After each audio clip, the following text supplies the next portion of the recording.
Let's talk about quantity bingo. This game is most appropriate for kindergarten and first grade only. But essentially, each student will receive a bingo card, and the teacher will have the spinner.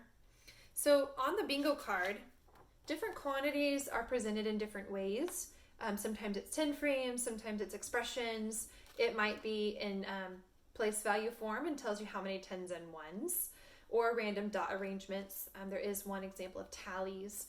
So essentially what will happen, the teacher spins the spinner and will call out the quantity. For example, I landed on 17. So then students would need to look at the different quantities that are presented, find one that represents 17, and place their bingo chip on that example. Okay, so I see 1 10 and 7 ones, so I could place my bingo chip on that for 17. Now there are a few quantities that are presented in more than one way, so there might be multiple examples of a specific quantity, and students can place their bingo chip on either example. But what we're trying to encourage students to do here is to really think about certain quantities as being a certain number of tens and a certain number of ones.